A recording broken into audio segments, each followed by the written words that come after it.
Doctor साहब से बातचीत का सिलसिला शुरू करते हैं और जानते हैं कि कौन कौन सी ऐसी वजहें हैं जिन्हें लेकर रेनी सीजन में सबसे ज्यादा बच्चों को लेकर अलर्ट रहने की जरूरत है। तो डॉक्टर साहब शुरुआत बता दीजिए, कौन कौन सी वजहें हैं जिनसे संभल कर रहने की आवश्यकता है। देखिए, सबसे पहले जरूरी है कि जो बच्चे हैं उनकी इम्यूनिटी पावर को हम मजबूत बनाएं, क्योंकि बच्चे कमजोर होते हैं। बड़ों के अगर कंपैरिजन में देखें तो उनकी इम्यूनिटी थोड़ी कमजोर होती है, और यही कारण है कि बरसात के दिनों में, क्योंकि माहौल ऐसा होता है, गंदा पानी है, पानी भरा हुआ है, बच्चे भीग गए हैं, या कभी कभी जो है हमारी जो बाहर का जो वातावरण है उसमें नमी होने के कारण बहुत ज़्यादा ह्यूमिडिटी बढ़ जाती है बरसात के दिनों में, तो वहाँ पर वायरस, बैक्टीरिया, पानी के अंदर मच्छर, कई प्रकार के और जो है वहाँ कीटाणु पैदा हो जाते हैं। तो इसलिए बच्चों को हमें विशेष रूप से ध्यान रखना है कि ऐसी चीज़ों से बचाना है। खास तौर से इसके अतिरिक्त कुछ बच्चे खाने पीने का जो सामान होता है बाहर गली में खाते हैं, या स्ट्रीट पर जो कुछ वेंडर्स होते हैं उनसे बच्चा खा लेते हैं, उसमें भी दूषित भोजन हमें आम तौर पर बरसात में काफ़ी मिलता है। घर में रखा हुआ भोजन भी बहुत जल्दी से दूषित हो जाता है। तो इन सब चीज़ों को हमें ध्यान रखना है।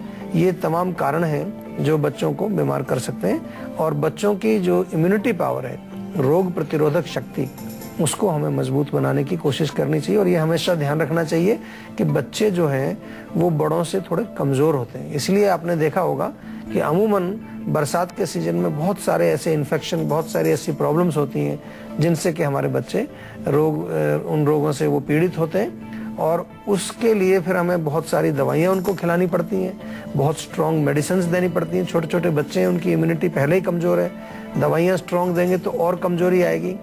तो पहली चीज़ है कि थोड़ा प्रिवेंशन करके रखें, और अगर कुछ हो जाए तो आयुर्वेदिक चिकित्सा उनकी करनी चाहिए। आयुर्वेद में बहुत अच्छी औषधियाँ उन बच्चों के लिए हैं। तो डॉक्टर साहब, आपने बताया कि ये वजह हैं, ये वो एरियाज हैं जहाँ पर सतर्क रहने की जरूरत है, खास तौर पर माता पिता को रेनी सीजन में। वो बीमारियाँ कौन कौन सी हैं जो बच्चों को हो सकती है इस मौसम में? आमतौर पर जो बीमारी होती है, तो जैसे कोल्ड हो जाएगा, छींकें आएंगी, गला खराब हो जाएगा, खांसी या सांस भी थोड़ा फूल के आना, पसलियाँ चलना एक बड़ी कॉमन सी प्रॉब्लम है, बुखार हो जाता है बच्चों को, फोड़े, फिंसी, खारिश, खुजली वगैरह बहुत कॉमनली हो जाता है बरसात के दिनों में। इसके अतिरिक्त पेट के रोग होते हैं, पेट में जो है कई बार अपच होता है, इंडाइजेशन, लूज मोशंस, डायरिया हो सकता है, या फिर इन्फेक्शन अगर हो गया पेट में या किसी भोजन के माध्यम से, पानी के माध्यम से, तो टाइफाइड या जॉन्डिस जैसी बीमारी भी बरसात के सीजन में बच्चों को बड़े आराम से देखने को मिलती है। और त्वचा के रोग तो होते ही बहुत सारे, मैंने बोला आपको कि त्वचा में खुजली, खारिश, दाने निकलना, घमौरी निकलना, या फिर अनेक प्रकार के जो छोटे छोटे फुंसियाँ होती हैं, पस वाली होती हैं, कभी वो खुजली वाली होती हैं, कई प्रकार के त्वचा के रोग भी बरसात के सीजन में आमतौर पर देखे जाते हैं। डॉक्टर साहब, वैसे तो हमारे बहुत सारे दर्शक ये बात जानते होंगे, लेकिन एक बार फिर से मैं चाहूंगी कि मैं उन्हें ये बात बताऊं, कोई भी बीमारी हो वो अपने आने से पहले एक बार आपको आगाह जरूर करती है। तो माँ बाप के लिए क्या सजेशन है ये भी समझना बहुत जरूरी है। जिस वक्त उनका बच्चा बीमार होने वाला है, कुछ न कुछ ऐसे संकेत, लक्षण होते हैं किसी भी बच्चे के भीतर जो पता लग जाते हैं। वो लक्षण क्या है डॉक्टर साहब? सबसे पहले बच्चे को कमजोरी महसूस होगी। आप देखेंगे कि बच्चा जो नॉर्मली काफी खेलता कूदता, उछल कूद करता है, वो थोड़ा सुस्त हो जाएगा, आपको लगेगा, या जो है हल्का उसमें कमजोरी सी महसूस होगी। जो आपका डेली रूटीन के जो काम होते हैं उसको करने में थोड़ा उसको वीकनेस फील होगी, हल्का सा बुखार हो सकता है, या फिर जो है नाक से पानी बहना, आंखों में लालिमा होना, आंखों में जलन होना, पेट में कुछ उसको दर्द वगैरह होना।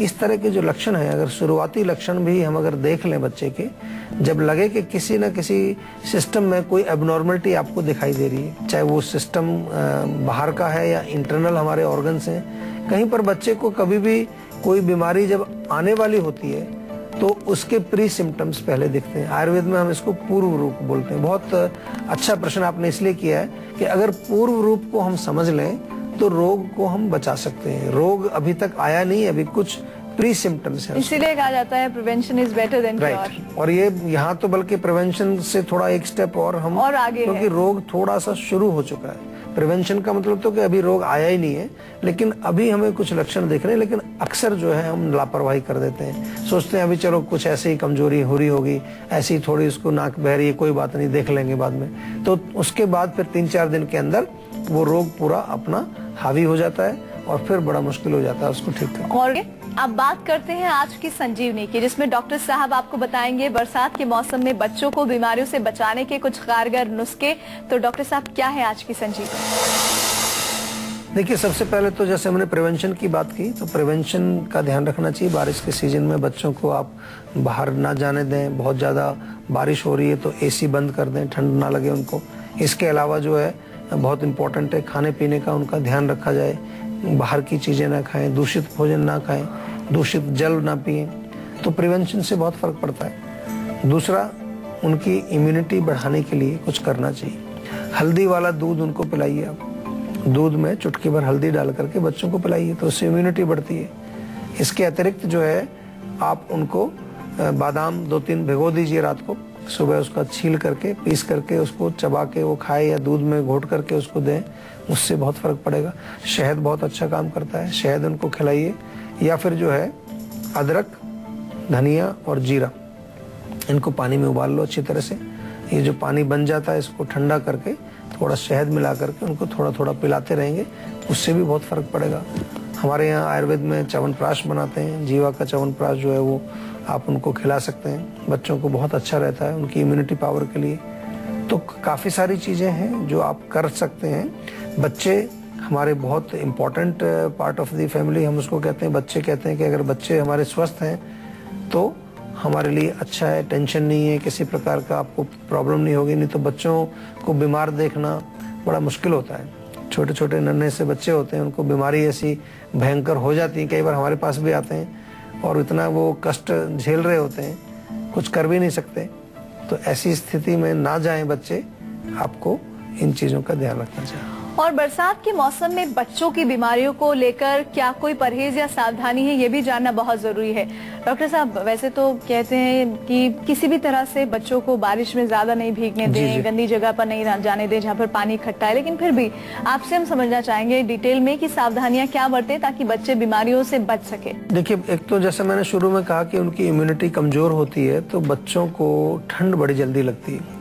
अगर बारिश हो रही है, तेज बारिश हो रही है, तो कपड़े उनको फुल स्लीव्स के पहनाएं। हो सके तो कुछ गर्म कपड़े भी पहना दें, कोई ऐसी बात नहीं है। हमें वो अच्छा लगता है मौसम, बच्चों को वो ठंड लग जाती है, जल्दी लग जाती है। सफाई का ध्यान रखें, बहुत इम्पोर्टेंट है, एक्सटर्नल भी और शारीरिक भी।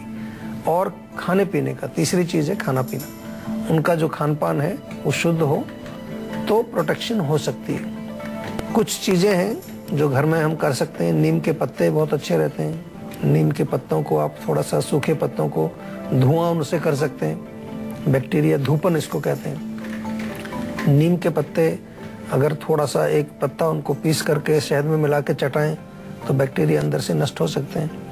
तो छोटी छोटी चीजें करने से आप अपने बच्चों को स्वस्थ रख सकते हैं। और अब बारी है संजीवनी टिप्स की, जिसमें डॉक्टर साहब आपको बताने वाले हैं कैसे बचें समय पूर्व झुर्रियों से।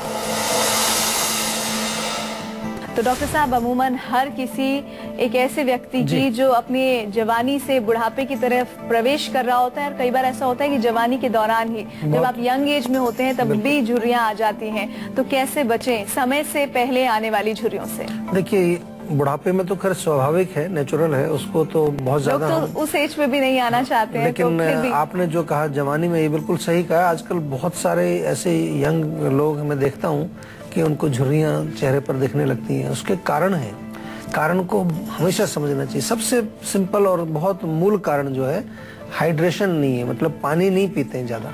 चाय, कॉफी और पता नहीं क्या क्या लोग पीते रहते हैं आजकल, कोल्ड ड्रिंक्स वगैरह। तो उससे हमारी बॉडी में पानी की क्वांटिटी उतनी नहीं मिल पाती है, त्वचा हमारी सूखने लगती है। जैसे किसी पेड़ को अगर हम पानी नहीं डालेंगे तो सूख जाएगा, और सूखने पर वो झुर्रियाँ पड़ेंगी आपको। तो पानी पीना चाहिए, 2-3 लीटर पानी रोज पिएंगे तो आपके चेहरे पर झुर्रियाँ नहीं आएंगी। इसके अलावा दूसरा, नींद एक बहुत बड़ी इंपॉर्टेंट है। अगर नींद आपको अच्छी नहीं आती या रात को आप देर से सोते हैं, जगते हैं रात को, तो भी आपके चेहरे पर झुर्रियाँ आ जाएंगी। तो गहरी नींद का आपको प्रबंध करना चाहिए। अगर नींद नहीं आती है तो रात को सोने से पहले तलवों में देसी घी की मालिश करें, उससे आपको नींद बहुत अच्छी आएगी। तीसरी चीज़, बहुत कॉमन आजकल युवावस्था में मैं देखता हूँ, लोग स्मोकिंग बहुत करते हैं, सिगरेट बीड़ी का इस्तेमाल करते हैं। उसकी वजह से भी हमारे चेहरे पर झुर्रियाँ पड़ जाती हैं समय से पहले। तो स्मोकिंग को बिल्कुल छोड़ दीजिए। किसी प्रकार का जो है तंबाकू, धूम्रपान इत्यादि का आप बिल्कुल सेवन ना करें। और झुर्रियां आपके चेहरे पर अगर थोड़ी थोड़ी पड़नी शुरू भी हो गई हैं तो उसके लिए बहुत अच्छा उपचार मैं बताता हूँ आपको। बादाम का तेल, जिसमें विटामिन ई भी होता है और कई प्रकार के उसमें अच्छे पोषक तत्व होते हैं, उसको आप चेहरे पर रात को सोने से पहले अच्छी तरह से मसाज करें। पहले चेहरे को धो लें, अच्छी तरह से धो करके तौली से पोंछ लें और उसके बाद बादाम के तेल से मालिश करें। उससे आपको बहुत फर्क पड़ेगा। एक और कारण है झुर्रियों का आज के युग में, वो है मानसिक तनाव, टेंशन, स्ट्रेस जिसको बोलते हैं। तो स्ट्रेस को मैनेज करें, कुछ भी करें, डीप ब्रीदिंग करें, शवासन करें, जीवानंदा प्रोग्राम हमारा है, जीवा मेडिटेशन हमने एक बनाई है, वो आप कर सकते हैं। और एक हमने बड़ा अच्छा एक प्रोडक्ट भी तैयार किया है झुर्रियों के लिए, बहुत अच्छा कारगर है।